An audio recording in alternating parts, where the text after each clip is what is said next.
정부가 발표한 부동산 대책을 둘러싼 여야 공방이 이어지고 있습니다. 민주당은 서울 부동산 가격 폭등 책임을 윤석열 정권 탓으로 돌린 반면 국민의힘은 정부 대책을 재앙이라고 비판했는데요. 국회 취재기자 연결합니다. 이순국 기자. 네, 더불어민주당은 정부 부동산 대책 후속 조치로 주택 추가 공급 대책을 이르면 올해 안에 발표하는 방안을 검토하고 있다고 밝혔습니다. 김병기 원내대표는 오늘 기자간담회를 열고 당 정책위원회 차원에서 공급 대책을 검토 중이며 연말이나 연초를 목표로 발표를 고려하는 것으로 안다고 말했습니다. 구체적으로는 서울 25개 자치구마다 연도별 세부 공급 계획을 담은 공급 지도를 발표하는 방안을 검토하고 있습니다. 부동산 보유세 인상 가능성에 대해서는 아직 논의하고 있지 않다고 덧붙였습니다.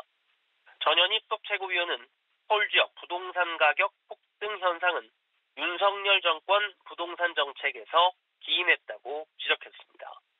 윤석열 정부에서 공급 대책을 도외시했고 오세훈 서울시장은 무원칙적인 토지거래 허가제 해제를 발표했다고 말했습니다.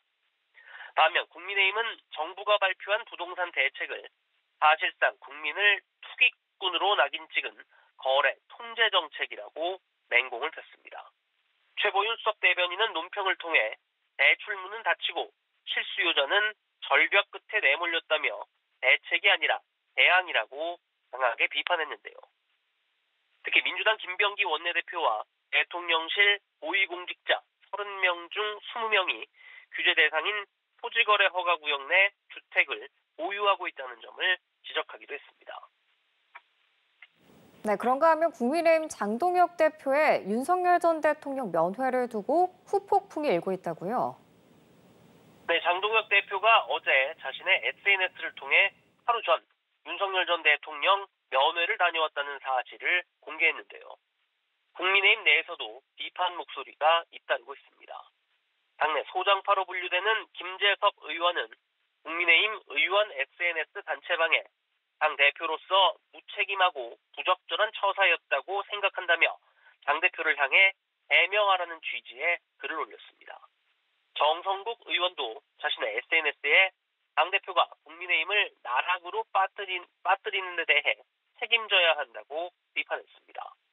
민주당과 조국혁신당, 개혁신당에서도 일제히 비판 논평을 내고 있는데요. 민주당 김병기 원내대표는 당대표의 윤 전 대통령 면회에 대해 야스쿠니 신사를 참배하는 일본 극우 세력의 망동과 다를 바 없다며 강하게 비난하기도 했습니다. 네, 이 기자, 내일부터는 이재명 정부 첫 국정감사가 2주차에 접어들죠? 네, 그렇습니다. 지난주에 이어 조희대 대법원장과 김현지 대통령실 제1부속실장, 정부 부동산 대책 등을 놓고 여야의 양보 없는 공방이 예상됩니다.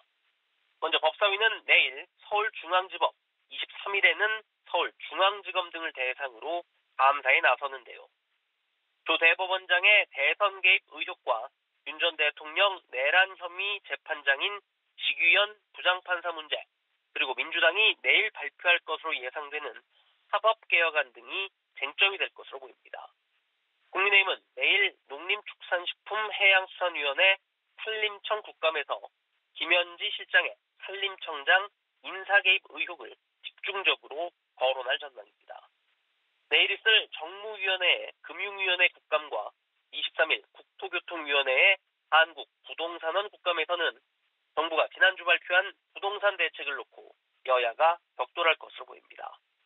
한편 법사위 소속 국민의힘 의원들은 상임위원장 권한남용 방지를 위한 이른바 추미애 방지법과 다수당의 증인 채택 봉쇄를 막기 위한 김현지 방지법을 발의한다고 밝혔습니다. 나경원 의원 등은 의회 민주주의 붕괴를 막기 위한 취지라고 설명했습니다. 지금까지 국회에서 전해드렸습니다.